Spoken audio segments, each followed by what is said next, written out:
ফেলুদা ও মগনলাল মেঘরাজের মুখোমুখি হওয়ার আগে একটা ষাঁড় নিয়ে বিপদ হলো।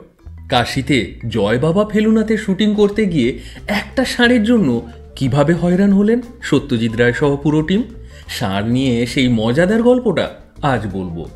জয় বাবা ফেলুনাতে ফেলুদা ও মগনলাল মেঘরাজের প্রথম সাক্ষাতের সেই আইকনিক সিনের কথা মনে আছে নিশ্চয়ই। ওই দৃশ্যের আগে ফেলুদা, জটায়ু, তোপসে কাশীর অনেক অলিগলি রাস্তা ধরে মগনলাল মেঘরাজের বাড়ি যাবেন। চিত্রনাট্যে আছে গলিতে একটা ষাঁড়ের পাশ কাটিয়ে ফেলুদারা যাবেন। সত্যজিৎ রায় ঠিক করেছেন 2 সেকেন্ডের জন্য হলেও ওই দৃশ্যে ষাঁড়কে রাখতেই হবে। কাশীর দৃশ্য দেখানো হচ্ছে অথচ ষাঁড় থাকবে না, এটা হতে পারে না। সুতরাং ষাঁড় জোগাড় করতে হবে। পরদিন ভোরে শুটিং। কিন্তু মুশকিল হলো সে সময় ওখানে ষাঁড়ের দেখা মিলছে না। অবশেষে অগতির গতি হয়ে আশ্বাস দিলেন অভিনেতা কামু মুখোপাধ্যায়। 1 বস্তা বাঁধাকপির পাতা নিয়ে হাজির হলেন কামু মুখোপাধ্যায়। পরদিন ভোরে ষাঁড়কে সামলাতে কাজে লাগবে। ডিনারের পর জটায়ু মানে সন্তোষ দত্ত বললেন, একটু শান্ত দেখে ষাঁড় আনবেন, আমার আবার 78-এ ফাঁড়া আছে কিনা। এই প্রসঙ্গে বলে রাখি, সেদিন সন্তোষ দত্ত সাধুর বেশ ধরে শুটিং করেছেন। যেই সন্তোষ দত্তের মুখে কামু মুখোপাধ্যায় ষাঁড়ের কথা শুনলেন, সেই সুযোগ তিনি হেলায় হারালেন না।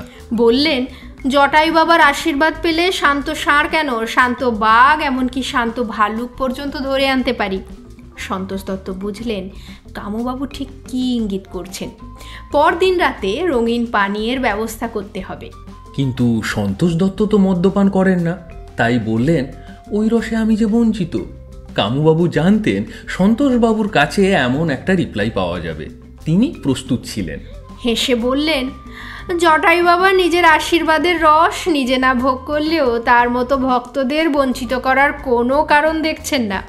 অগত্যা সন্তোষ দত্তকে আশ্বাস দিতেই হলো পরদিন তিনি মদ্যপানের সব ব্যবস্থা করে রাখবেন। যাই হোক, ভোরবেলা শুটিংয়ের জন্য সবাই রেডি। রিফ্লেক্টার লাগিয়ে ক্যামেরা সব সেট করে সবাই অপেক্ষা করছেন কামুবাবু এবং ষাঁড়ের জন্য। 8টা বেজে গেল, ষাঁড় এবং কামু মুখোপাধ্যায়ের কারুরই দেখা নেই। এদিকে শুটিং দেখার জন্য গলিতে লোক জমে যাচ্ছে। হঠাৎ দেখলেন খালি হাতে কামুবাবু ফিরে এসেছেন, অথচ আশেপাশে ষাঁড় দেখা যাচ্ছে না। সবার কৌতূহল চরমে। কামুবাবু অসহায় মুখে বললেন, পাতা খাওয়াতে খাওয়াতে ষাঁড়টাকে প্রায় এনেই ফেলেছিলাম, হঠাৎ আগের গলিতে এসে ব্যাটা মাইন্ড চেঞ্জ করে অন্যদিকে চলে গেল।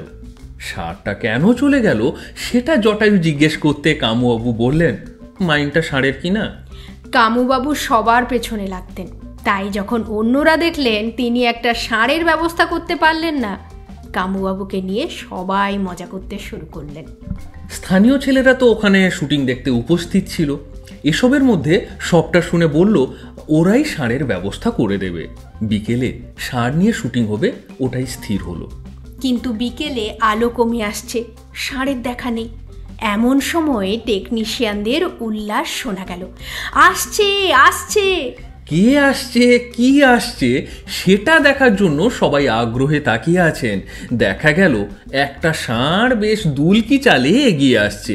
তার সামনে এক বোঝা মূলো নিয়ে হাঁটছেন কামু মুখোপাধ্যায়।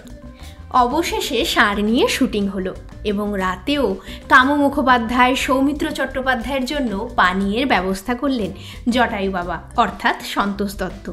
আগেকার দিনের এসব ঘটনা শুনলে সত্যি একটা কথাই বারবার কানে বাজে, আগেকার দিনের সিনেমা যতই সাদা কালো হোক, মানুষগুলো না বড্ড বেশি রঙিন ছিলেন। এখন যার বড়ই অভাব। আজকের মতো এটুকুই। আমাদের এই ভিডিও ভালো লাগলে অবশ্যই লাইক করুন এবং নিজেদের বন্ধুবৃত্তে শেয়ার করে দিন। আর এরকম সব মজাদার গল্প শুনতে আমাদের এই সিনে চ্যাট উইথ অরূপ সূচি চ্যানেলটি সাবস্ক্রাইব করে পাশে থাকুন। ধন্যবাদ।